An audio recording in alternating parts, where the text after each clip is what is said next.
எல்லாருக்கும் வணக்கம்.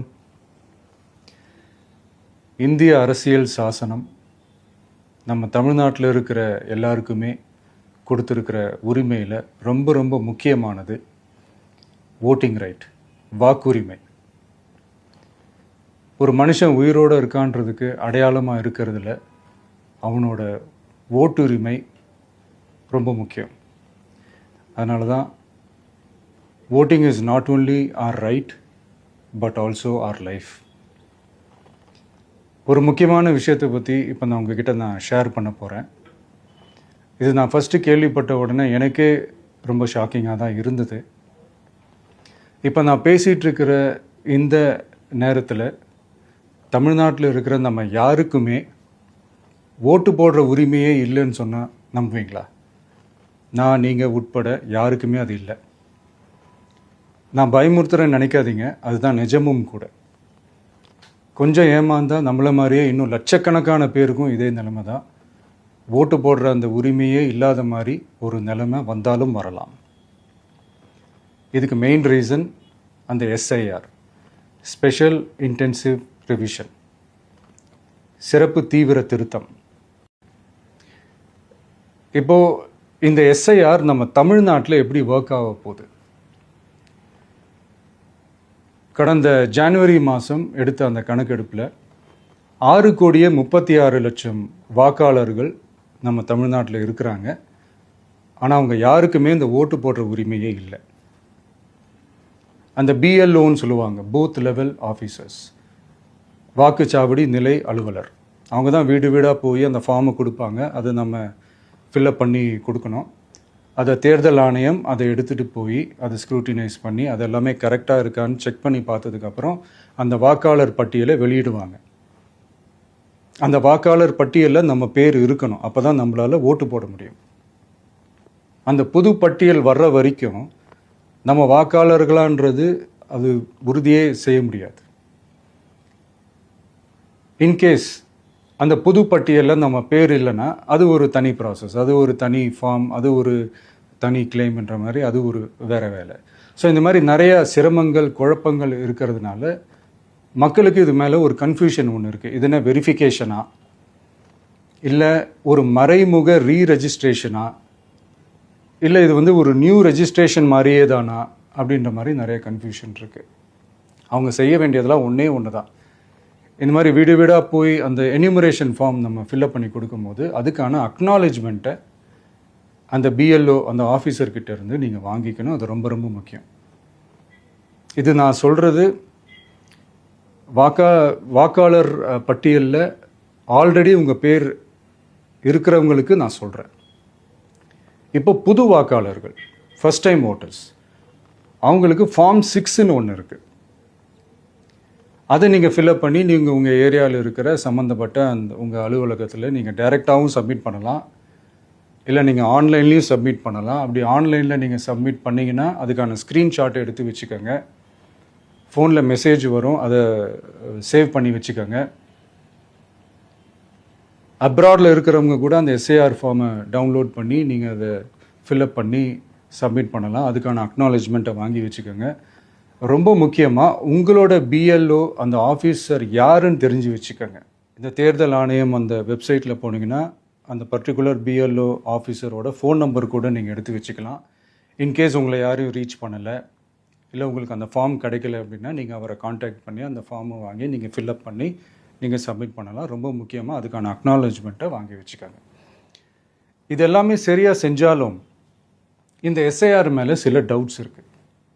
அது என்னென்னா, இந்த 6,36,00,000 வாக்காளர்களுக்கு ஒருத்தர் விடாமல் இந்த ஒரே மாதத்துக்குள்ளே எப்படி எல்லாருக்குமே அந்த ஃபார்ம் போய் ரீச் ஆகும்? ஒன்று.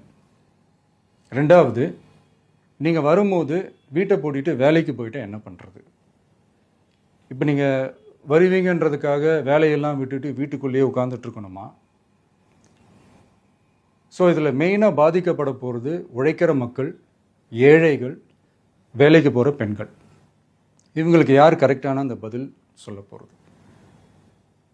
ஒரு நியாயமான எஸ்ஐஆர்னால் என்ன நடக்கணும்? இப்போது இறந்து போனவங்களை மார்க் பண்ணி அதுலேருந்து டிலீட் பண்ணணும். இப்போ போலி வாக்காளர்கள் இருந்தாங்கன்னா அவங்கள மார்க் பண்ணி டிலீட் பண்ணணும். இப்போ ஆல்ரெடி ஓட்டு இருக்கிறவங்களுக்கு எதுக்கு இந்த ரெஜிஸ்ட்ரேஷன் என்ற பேரில் இவ்வளவு குழப்பங்கள் அப்படின்றது தான் எங்கள் கேள்வி. இப்போ புதுசாக வர வாக்காளர்களையோ இல்லை ஓட்டு இல்லாதவங்களையோ சேர்த்தா பத்தாதா? இப்போ ரீசெண்டாக நடந்த இப்போ எலெக்ஷன் 2021, 24 எப்படி எல்லாருமே ஓட்டு போட்டோம்? அதில் ஓட்டு போட்டவங்க கூட இப்போ புதுசாக ரெஜிஸ்டர் பண்ணணும்னா அது ஏன் அந்த கன்ஃபியூஷன் அப்படின்றத நாங்கள் கேட்குறோம். அதனால தான் நாங்கள் எஸ்ஐஆரை எதிர்க்கிறோம். இப்போ புதுசாக சில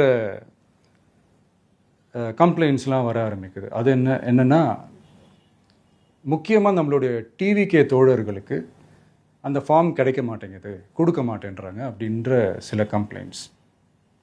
இது யார் பண்ணுறாங்க அப்படின்றது நான் தான் சொல்லி தெரிய வேணும்னு ஒன்றும் அவசியம் இல்லை உங்களுக்கு. இப்போ இருக்கிற ஆட்சியாளர்கள் அவங்களுக்கு கைப்பாவையாக இருக்கக்கூடிய சில பேர் இதை செய்ய ஸ்டார்ட் பண்ணியிருக்கிறாங்க.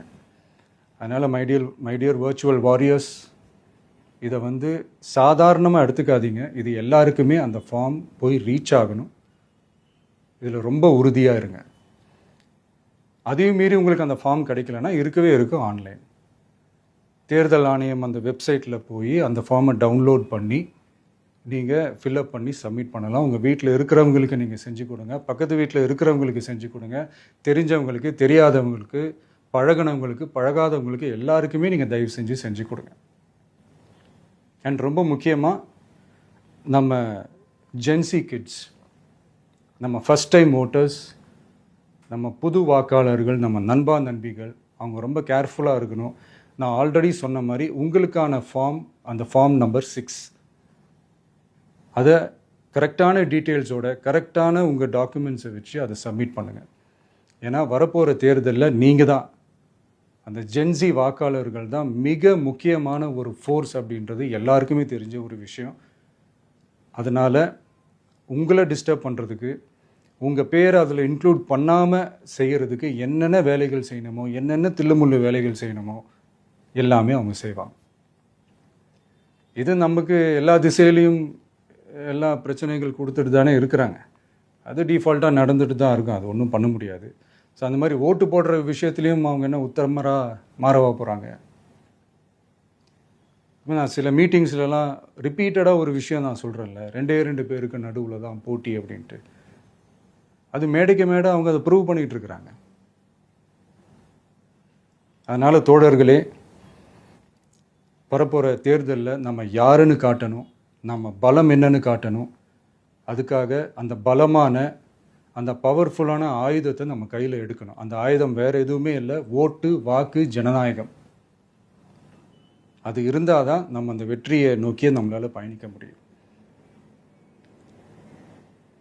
தமிழ்நாடே அந்த வாக்குச்சாவடி முன்னாடி திரண்டு நிற்கணும். அதை பார்த்துட்டு தமிழ்நாடே தமிழக வெற்றி கழகமா இல்லை தமிழக வெற்றி கழகம் தான் தமிழ்நாடா அப்படின்ற மாதிரி இருக்கணும். வீடுன்னு ஒன்று இருந்தால் தான் ஓடு மாற்ற முடியும்னு அறிஞர் அண்ணா அவர்கள் சொல்லியிருக்கிறாங்க. அந்த மாதிரி ஓட்டுன்னு ஒன்று இருந்தால் தான் இந்த நாட்டையே காப்பாற்ற முடியும். அப்புறம் இன்னொரு முக்கியமான விஷயம், அந்த எனிமரேஷன் ஃபார்ம் நீங்கள் ஆன்லைனில் நீங்கள் ஃபில்அப் பண்ணும்போது அதில் ஒரு சில ப்ராப்ளம்ஸ் வர்றதுக்கு வாய்ப்பு இருக்குது. அது உங்களுடைய ஓட்டர் ஐடியில் இருக்கிற உங்கள் பேரும் ஆதார் கார்டில் இருக்கிற பேரும் அந்த ஸ்பெல்லிங், இனிஷியல்ஸ் எல்லாமே ஒரே மாதிரி இருந்தால் தான் அது அக்செப்ட் ஆகும், இல்லைன்னா அக்செப்ட் ஆகாது. அது கொஞ்சம் கேர்ஃபுல்லாக பண்ணுங்கள். அது கொஞ்சம் யூசர் ஃப்ரெண்ட்லியாக இருக்கலாமேன்னு கேட்டதுக்கு அதெல்லாம் முடியாது, அதுக்கெல்லாம் வாய்ப்பு இல்லை, அதுக்கெல்லாம் ஆளுங்க இல்லை, பண்ண முடியாதுன்னு ரிப்ளை பண்ணிட்டாங்க. ஸோ அதனால் மைடியர் டிவிகே தோழர்களே, மைடியர் ஜென்சி படை பலமே, உஷாராக இருங்க, கான்ஃபிடெண்ட்டாக இருங்க, நல்லதே நடக்கும், வெற்றி நிச்சயம். மீண்டும் சந்திக்கும் வரை நன்றி, வணக்கம்.